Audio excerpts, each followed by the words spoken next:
All right, I want you all to check out what we have here. This has just arrived from Vancouver.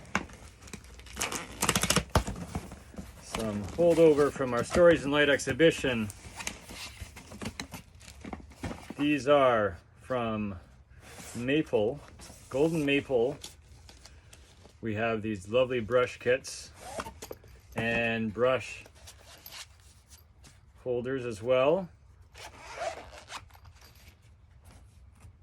Some beautiful stuff, and we're going to be giving these away as prizes.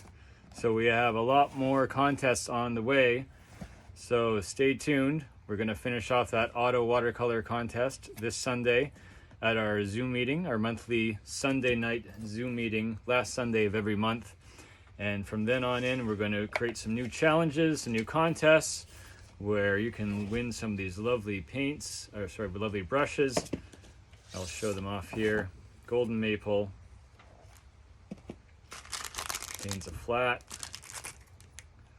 rigger, chisel, round, the spray bottle, and one nice big round sable brush, all from golden maple. That's about $100 values of brushes right there, plus this lovely kit. So we're gonna have some contests coming up soon, so get ready.